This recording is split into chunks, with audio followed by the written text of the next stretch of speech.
2017.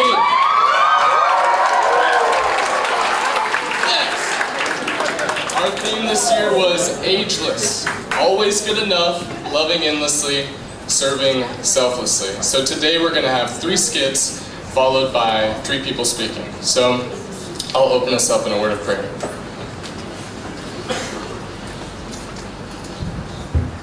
Dear Lord, thank you so much for your goodness. Thank you for all that you have done throughout this year in us and through us. I pray that your name would be known right now. Thank you for your love. In Jesus' name we pray, amen.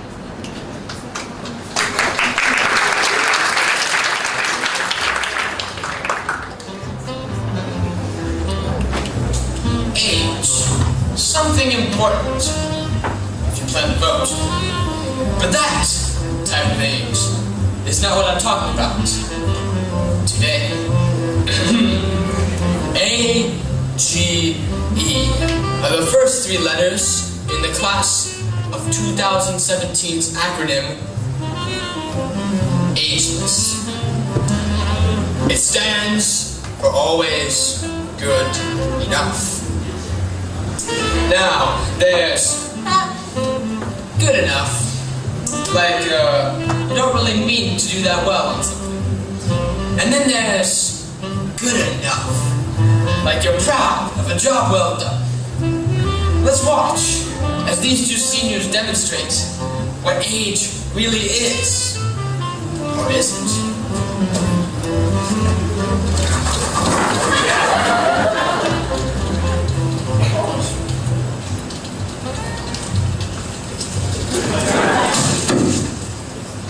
You're late. Where's Jonathan? Relax, man. I got a presentation right here. Creating a farming facility on Mars. Little Martians and leaves all over the place. Oh, and Jonathan gave me his written presentation right here, because he had to go somewhere. We're still getting an A on this project. I gave him the very first joke. What did the waiter say to the Martian who spit out his vegan burger? You'd probably prefer that meteor, right? Yeah, meteor, right? Like in space? Oh man, you gotta love space puns. We're so getting an A on this project. Josiah, if this is all Jonathan gave us to turn in, there's no way we're getting an A. Your display looks like a first grader made it. Well, actually, the second grader did help me with the project. Josiah, this poster and report are simply not good enough.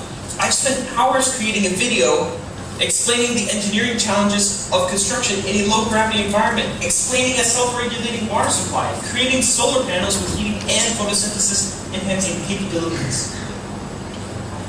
Whoa. Hey, I bet your mom helped you with that one. All the gardening she does. Helps on ours. No, Josiah, my mom didn't help me. I actually did a lot of work on this project, and I'm proud of it. Would you like to see it? Oh, sure.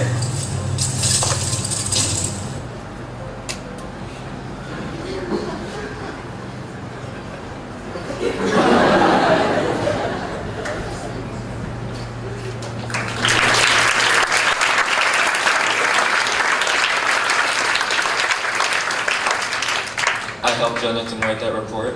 Yeah, that was me. I don't know how to top that, but let's just try.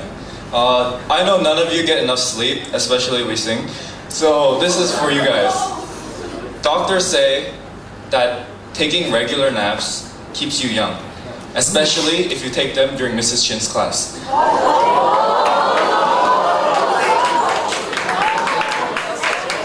Alright, I promise, no product placement in this after this slide. So bubble tea. Our acronym for age really started with the junior class store. Unlike the current juniors who are always in the store for some reason, that's probably because either Miss Wood is slave driving them, or they're just working really hard. I'm pretty sure it's the second one. But in our time, we actually had to get people to sign up. And I know, even I skipped work once in a while. It's okay.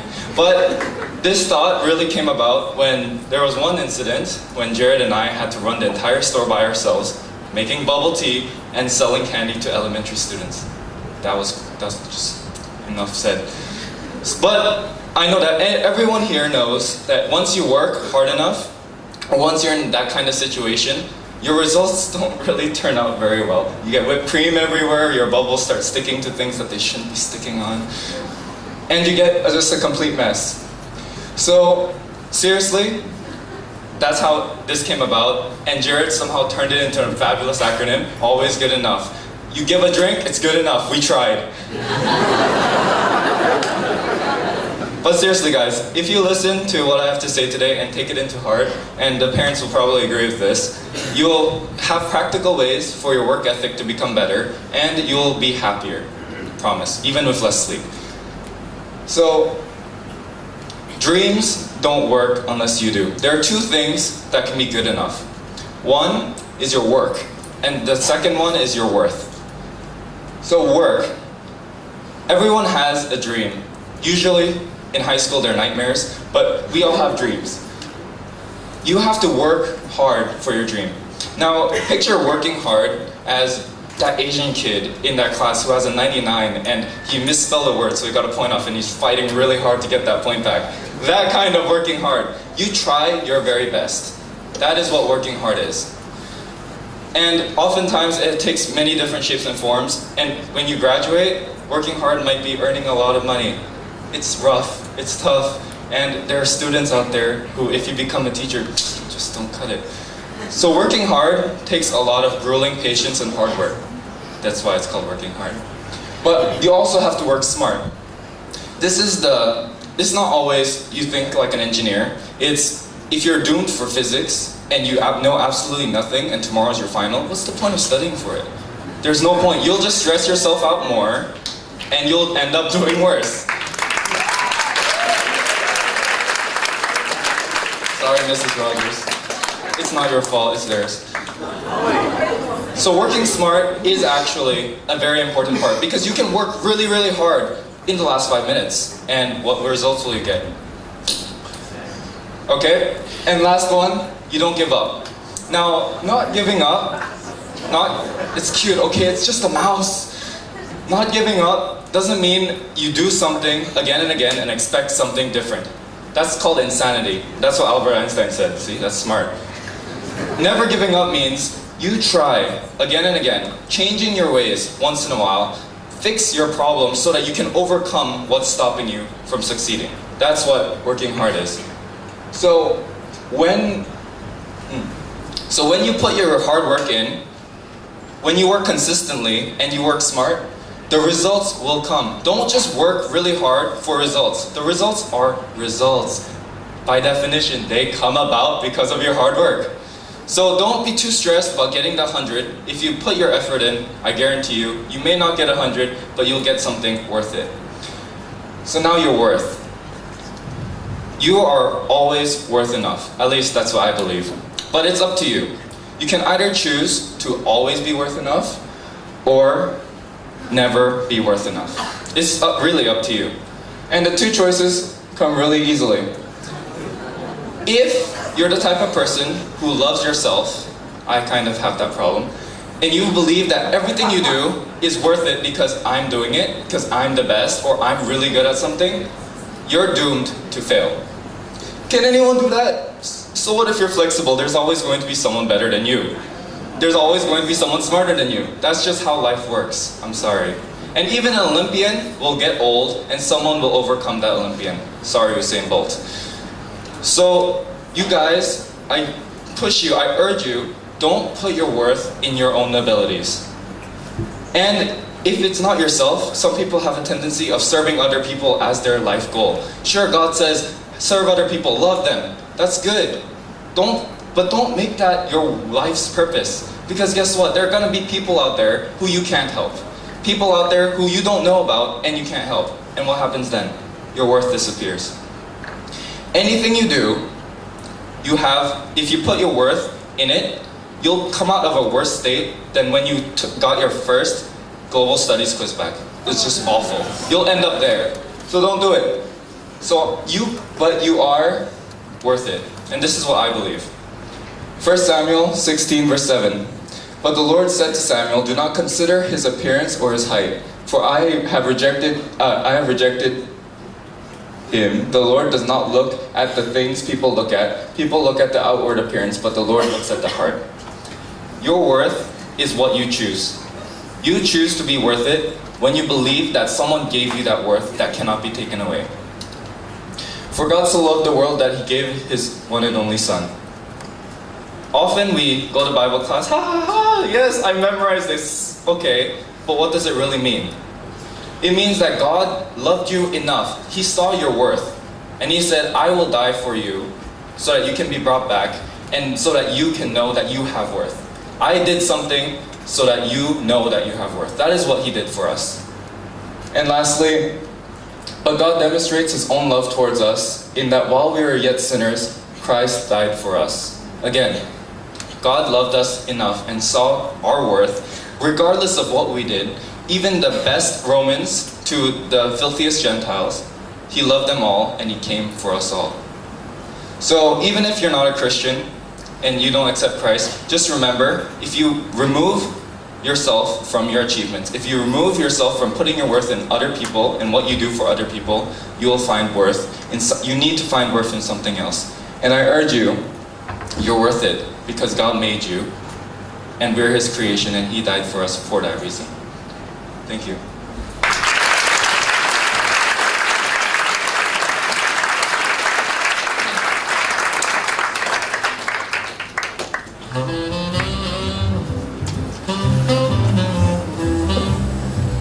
LE, meaningless suffix? Not in this case. LE reveals another part of the ageless acronym, loving endlessly. Now, love is one of the most used and misused words in the English language. You can love ice cream.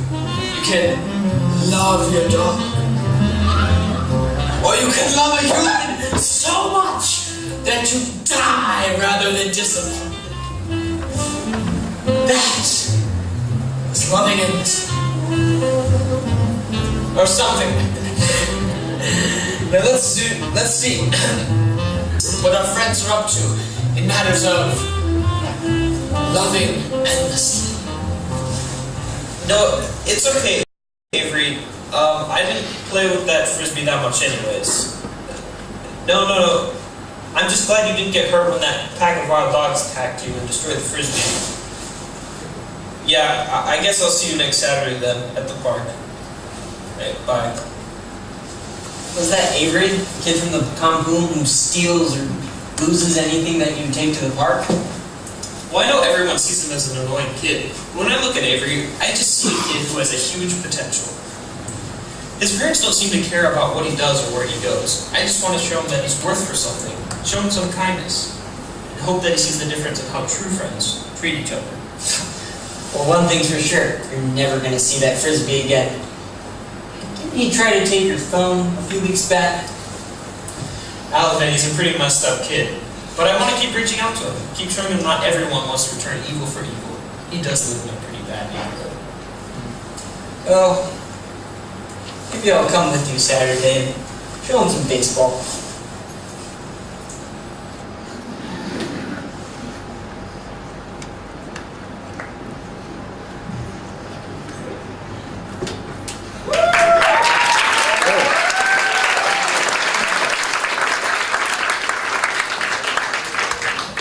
Can I just say before I begin that it is just like Senior XCOM to include something that is literally impossible into the class thing.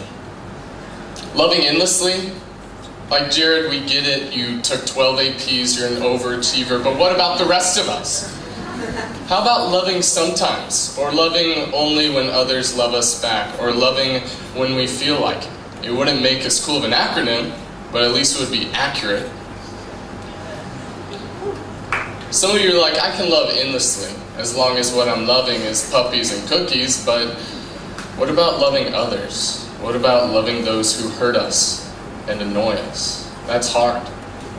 And yet that is the biblical standard that we are all held to. All of us, not just the senior class of 2017, are called to love endlessly. And spoiler alert, we fail.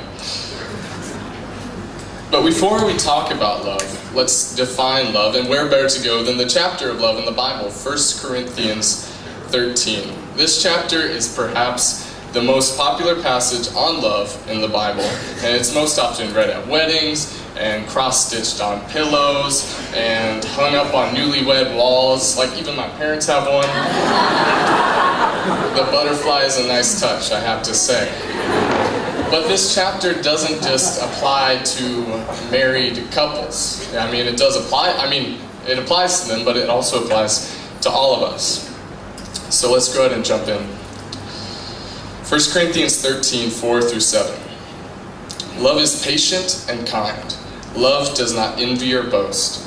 It is not arrogant or rude. It does not insist on its own way. It is not irritable or resentful.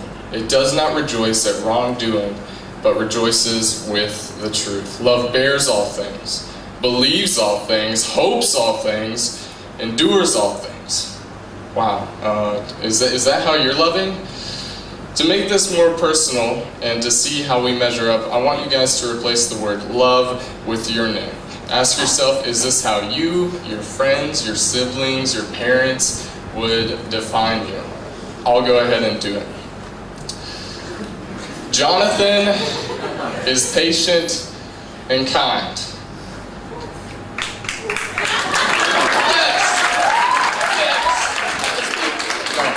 This is not true. I'll give you a recent example.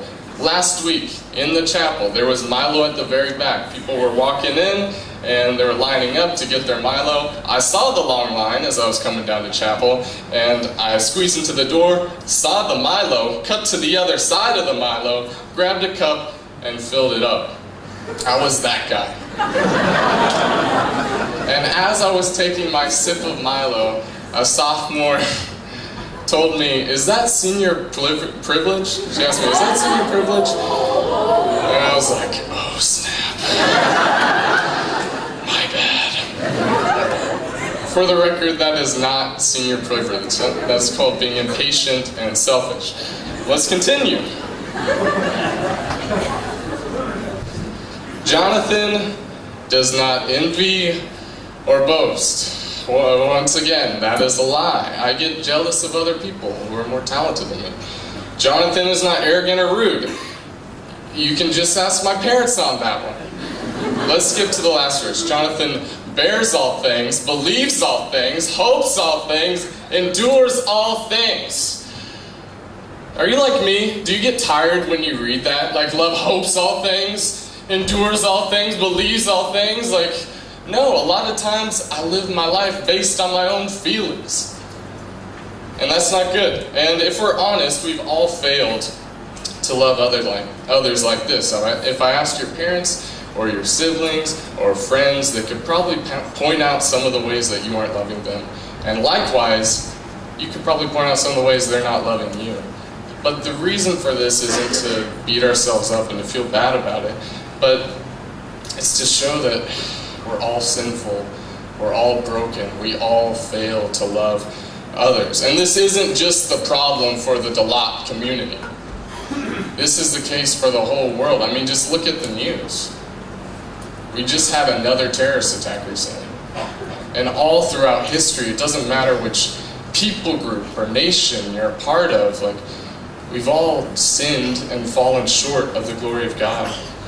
And this is a recurring story all throughout the Old Testament. It goes like this. God reaches out to man and to the people of Israel specifically, and he gives them laws to follow him and to know him intimately. And what does people of Israel do? What do?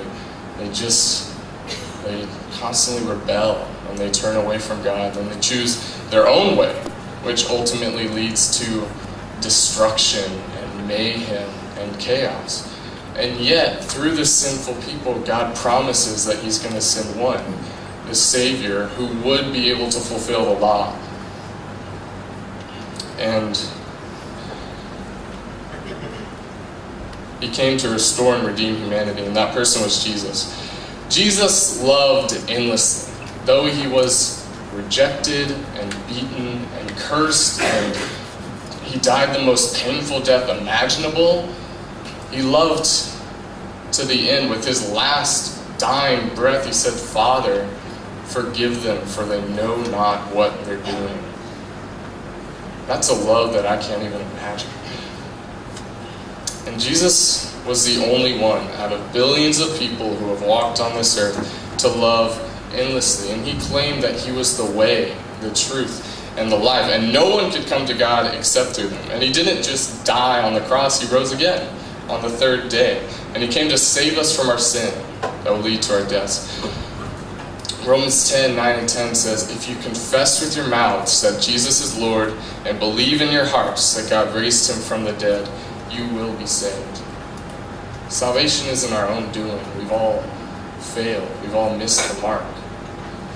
Timothy Keller says, "It's not the strength of your faith, but the object of your faith that saves us." Jesus calls us to be his followers and his disciples. And that road is hard and long, and few follow it. But it's the way to life. Jesus calls us to be new kinds of humans, those who love God and love others. He condensed all 613 laws of the Old Testament. There are 613 laws. Like, can you imagine that? He condensed them down to 2. Love God and love people. And it's only by the power of the Spirit that this is possible. It says that the Holy Spirit is the seal of our salvation in Jesus, and he's the one who empowers us to truly love God and love others. And the fruit of the Spirit in Galatians 5, what does it start with? Love.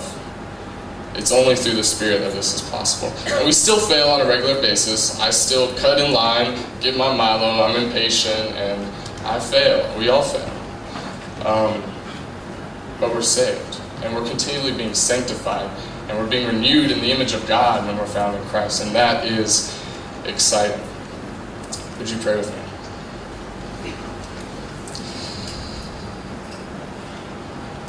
Dear Lord, thank you so much for your love for us that we can't even comprehend.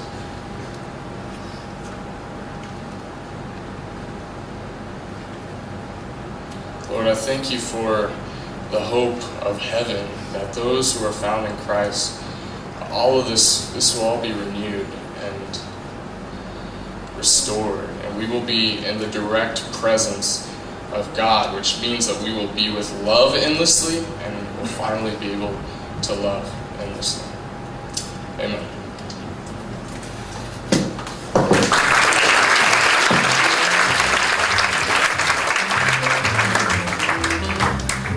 SS can be many things. Presidents are protected by the SS, the Secret Service.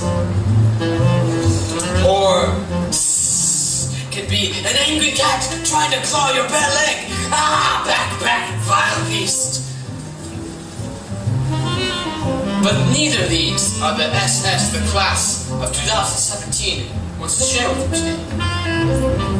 SS, the last 2 letters in the acronym AGELESS, stand for Serving Selflessly, which is an honorable trait, demonstrating charitable, noble, and, dare I say it, generous actions. Man, I could have stayed at the old folks' home so much longer, talking to Mr. Lee and Mr. Wong about their time in the army. Yeah, well, some old ladies just kept babbling to me about their families in Tamil, I think. Dude, you know Tamil? Well, it was obvious they were talking about babies. Or about their growing children. Man, that's just because they love their families and don't get to see them very often. Seeing students like us brings them joy because we remind them of their families. Who cares? I got 3 service hours out of it. Only 7 more to go. It did smell terrible there. Dude, did you know Mrs. Savla, the lady you were talking to, worked for the Prime Minister when she was younger? And one of her sons is actually the security guard for the new king. I just thought she was a chatty old person.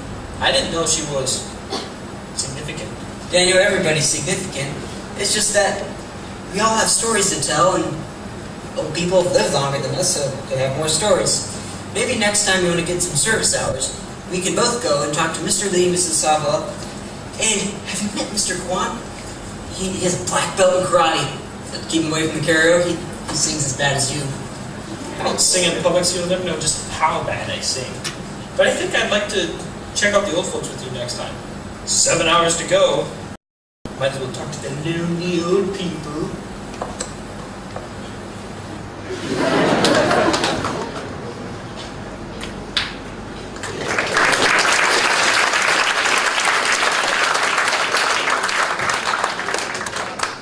Right, I actually do have a story, even though I'm not that old. And I'm going to start my segment off with that, because I'm going to spare you all with the cliche, serving selflessly is putting others ahead of yourself. Well, duh. But how does that look like in real life, and how can you apply it in your everyday world? If you were here last year, you probably found out that I broke my face. I did. What happened is this. I was doing laps for track and field, practicing track and field, and back then the castle was blocked off because of construction, and so the road where you see the senior paintings right now, it wasn't available, and so what you had to do to complete a full lap was jump over the gutter and cut through the elementary playground. It was fine until me. On my final lap, I jumped over and my back foot clipped the top of the gutter, and I fell face first, and I tried to break my fall with my hands, but the thing was, there was a huge root of one of those trees beside the basketball courts, and before my hands touched the ground, the root hit my face. And past that, I don't remember. I actually don't. Apparently, I got up and walked a couple of steps to the swings and passed out again, but who knows? All I remember, I woke up in Aunt Jan's office, very confused. And so my family didn't want to take a lot of chances. They sent me straight to the hospital to check for brain damage, and I went through the CT scan and all the scans and whatnot. And the good news was there was no brain damage, it was okay. The bad news was I broke my cheekbone, the left one. Your cheekbone is just right below your eye. If you want to feel it, it's just right here. Mine completely collapsed in. It went straight down. Yeah. It was actually quite scary because like a centimeter above, and I would have been blind from the left side for the rest of my life. But thankfully that didn't happen.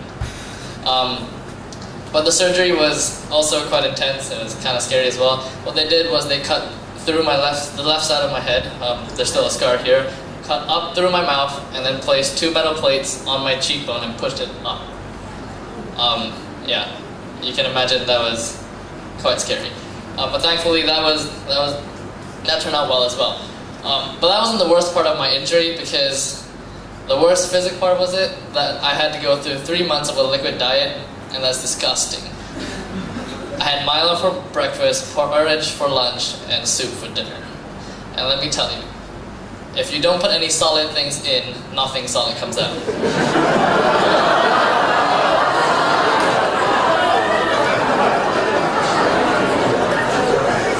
So you can imagine that, I'll leave that up to your own imagination. That was a terrible 3 months. And that was not the end of it. It was quite depressing and as well, because I couldn't do anything I wanted to do. I couldn't do sports. I couldn't even play band. I had to play percussion.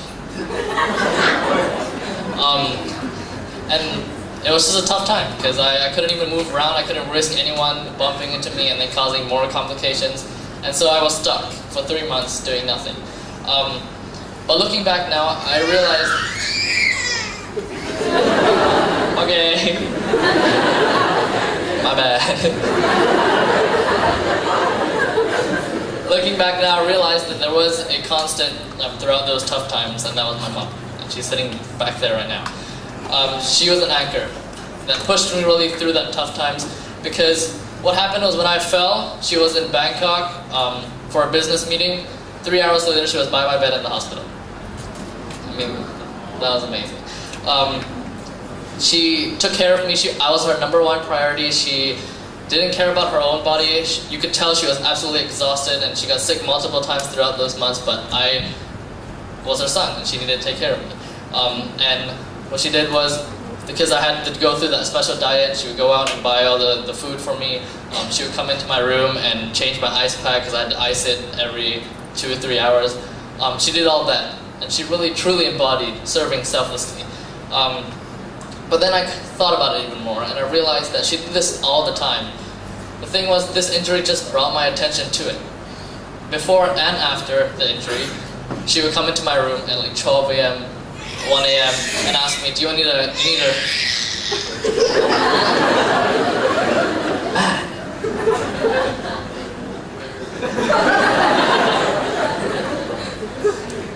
But yeah, she would come into my room and, well, I was studying at midnight at 1 a.m. and she would ask me, "Do you want a drink? Do you want some food?"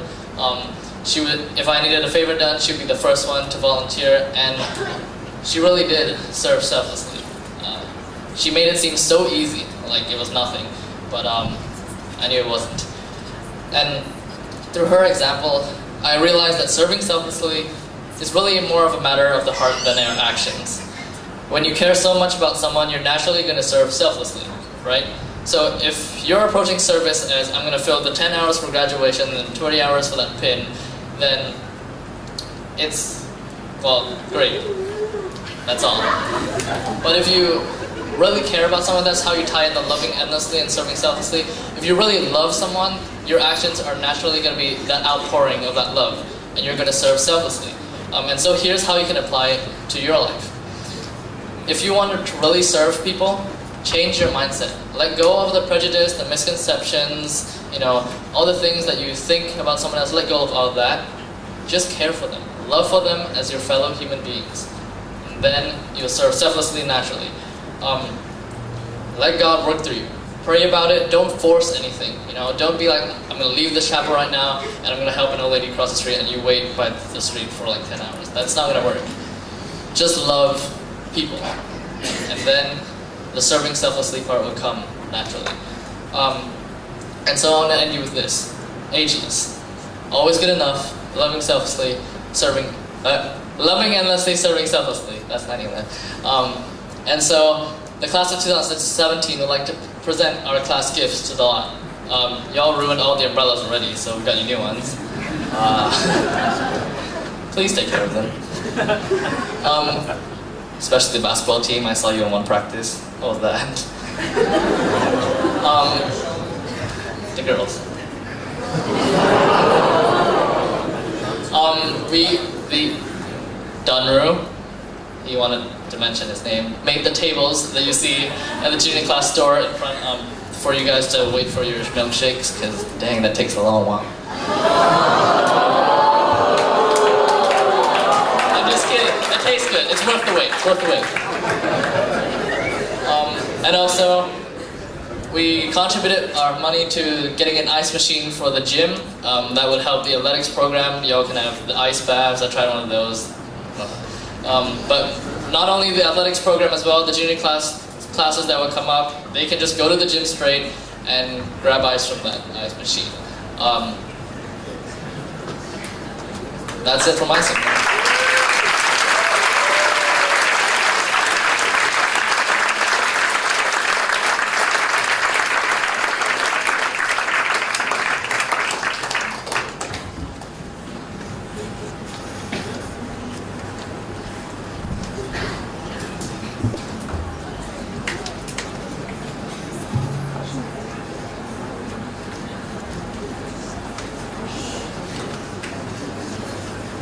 So, we don't have much time, so we're going to sing one song to close.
Alright.